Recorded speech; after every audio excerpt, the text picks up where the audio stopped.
So I'm going to be reading the book I Am David, and this book was written by Anne Holm. It was translated from the Danish by L.W. Kingsland. And I wanted to read why Anne Holm wrote this book. She lived from 1922 to 1998, which is the year I was married, and she wrote this in 1963. And she was born in Denmark and began her writing career as a journalist. She originally published this under the title David in Denmark, where it became a 1 million copy bestseller and received numerous awards. It was published to much acclaim in the United States as North to Freedom, and later was made into the movie I Am David with Jim Caviezel.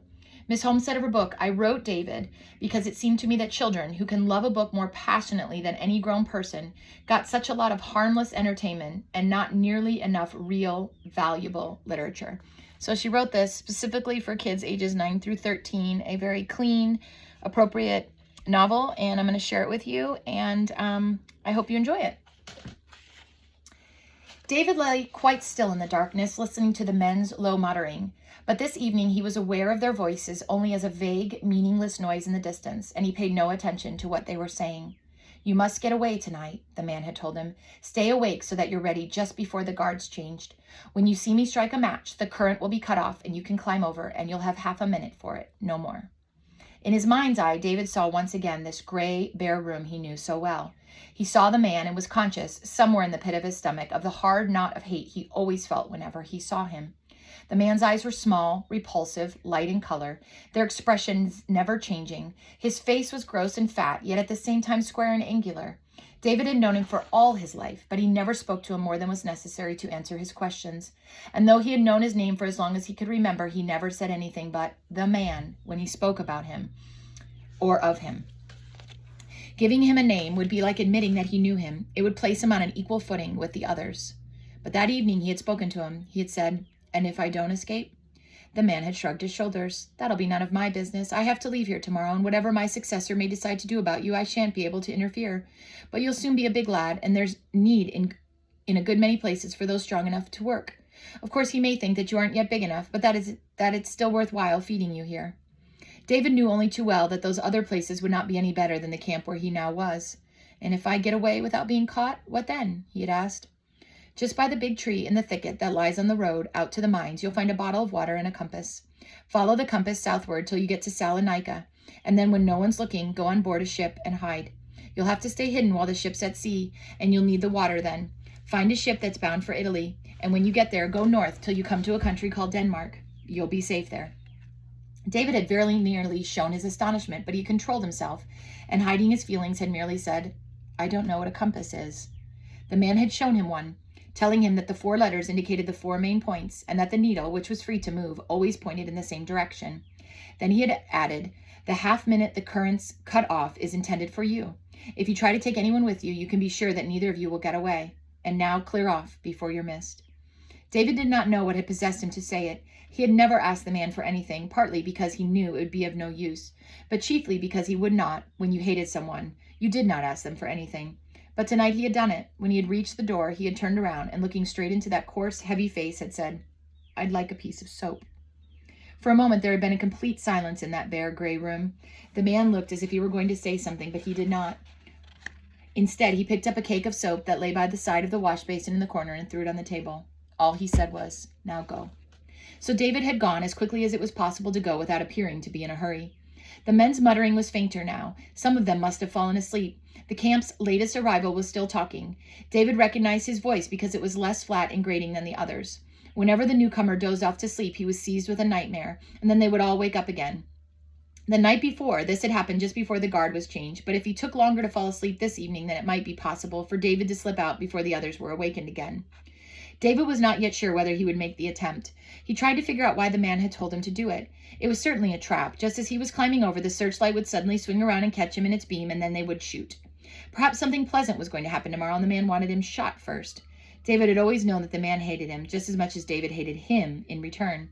On the other hand, nothing pleasant had ever yet happened in the camp that David could remember, and he was now 12 years old. It said so on his identity card. And then quite suddenly, David decided he would do it. He had turned it over in his mind until his head was awhirl, and still he could not understand why the man had told him to escape.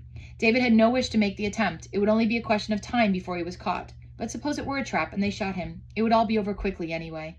If you were fired at while trying to escape, you could be dead within a minute. Yes, David decided to try.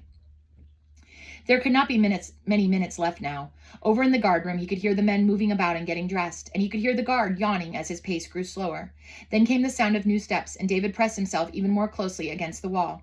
It was the man. The faint, sleepy yellow light from the guard's room shone for a moment on his face as he passed the window. He went up to the guard, and David suddenly felt quite empty inside.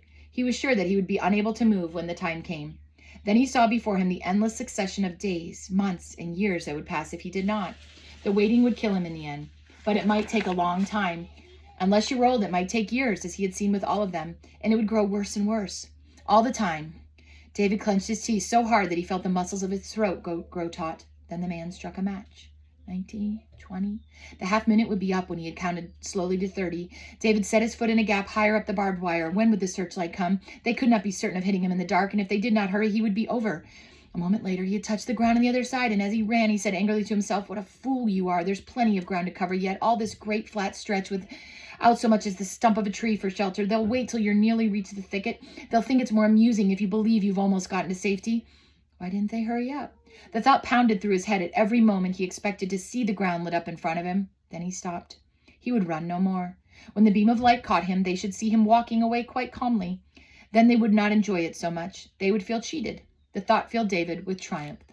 When he was little, it had been the most burning desire to get the better of them, especially of the man. And now he would. They would be forced to shoot at him every moment when he was walking at the very moment when he was walking quietly away and taking no notice of them.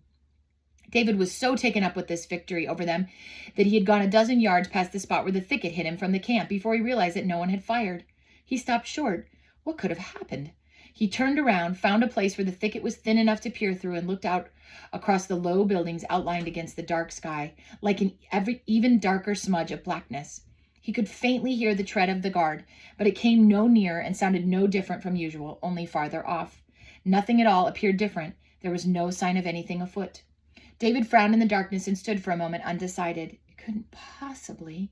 He trotted on, following the edge of the thicket toward the big tree, running faster the nearer he got, and when he reached the tree, he threw himself down on the ground, searching frantically around the trunk with his hands. There was the bundle. David leaned up against the tree, shivering with cold, although it was not cold at all. The bundle was a piece of cloth wrapped around something that was tied in a knot. He fumbled with the knot, but his fingers were clumsy and would not respond. And then he suddenly realized that he dared not undo it. There would be something dangerous inside the bundle. He tried to gather his thoughts together sufficiently to think what it might be, but his imagination did not get beyond a bomb. It would make little difference, he thought desperately, a bullet or a bomb. It would soon be over either way. So frantically, his fingers awkward, he struggled with the cloth. But there was no bomb in the cloth. It was a square handkerchief tied crosswise over a bottle of water and a compass, just as the man had said. The thought now occurred to David for the first time that he might simply have walked past the bundle. He was quite alone. Nobody was there to make him pick it up. He barely managed to turn aside before he was sick. Afterward, he felt carefully around the square-shaped bundle. A bottle, a compass. There was something else. David's eyes had grown accustomed to the darkness. In the bundle, there was also a box of matches, a large loaf of bread, and a pocket knife. So the man had intended him to escape after all. He would send out a search party in the morning, but not before. The night was his, and it was up to him to make the most of it. All this had taken David only a few minutes, but it felt like hours. His hand closed tightly around the soap. He had not let it go for a moment since he first got it. He recalled the hours he had spent that evening lying on his plank bed, listening to the muttered conversations of the men and thinking over what the man had said. He remembered, too, that it would only be a matter of time before he was caught again, but that, like everything else, no longer seemed important. All that mattered now were his bundle and the freedom of the night that lay ahead. Slowly, he tucked the piece of soap into the corner of the handkerchief, laid the bottle, bread, and knife on top, tied the ends together, took a firm grip on the knot, and looked at the compass in his hand. Then he ran. When he looked back afterward, all he could recall of the 5 days that followed was running and looking all the time at the compass to make sure he was traveling in the right direction. Every night he ran, and he ran all night long. Once he slipped into a water hole, and the mud caked on him as it dried. Once he was so torn by branches that blood oozed from the scratches on his face, hands, and legs. He would never forget that night. He had come to a close thicket of thorn bushes, and the needle indicated that he should go straight through it. He had hesitated a moment and then tried running a few yards along the edge of it, but the compass needle immediately swung around. Perhaps he could have recovered his direction a bit farther on, but he knew so little about compasses that he dared not risk it. and so he plunged into the thicket, elbows up to protect his face. The first branch that struck him hurt painfully, and so did the first gash along his arm. But after that, he noticed nothing and just crashed his way through. The nights were usually completely quiet, but that night he could hear a whimpering moan the whole time. Not until afterward did he realize that the sound had come from himself. He ran all the time, sometimes fairly slowly so that it took him hours to go a short way, and sometimes so quickly that he felt his blood pounding. Every morning with the first glimmer of daylight he lay down to sleep. It was not very difficult to find somewhere to sleep in that sparsely inhabited district. David had no idea what the countryside looked like. For him it was only a place where he must run through the night and hide by day. 2 other incidents remained in his memory. They were moments when fear grew to a sharp-pointed terror that seemed to pierce him through. The first one happened just as it was growing dark one evening. David was awakened by something warm and hairy touching his hand. He lay still, tense with fear. It was some minutes before he could bring himself to turn his head, and then he saw it, a sheep. But it spelled danger. Nevertheless, for where there are sheep, there must also be people not far away, and that evening David did not stop to recover his breath for some hours afterward. Yet he was glad enough to come across more sheep later that night. David was used to hard work and satisfied with very little food, and he had been as sparing as he could with the bread and water. But after 2 whole days, the bottle was empty and the bread eaten. He could manage without bread, but it was dreadful to be so thirsty. In the end, he could think of hardly anything but water. But where was he to get it? At that point, he had almost stumbled over 2 shepherds who lay asleep on the ground wrapped in their cloaks. His heart, which had been thumping so loudly all through the night, missed a beat, so terror-stricken was he. But he stopped himself just in time. Bare feet make no noise, and the 2 men had heard nothing.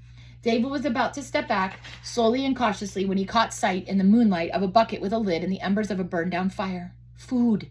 And where there was food, there was probably water, too.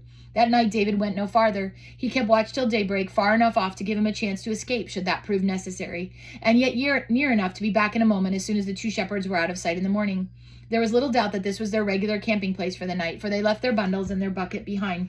Perhaps they would soon be back, but that was a risk David decided he must take. Without food, or at least without water, he would not be able to last many more hours. He was familiar enough from his experiences in the camp with what happened when a man was left without food and water.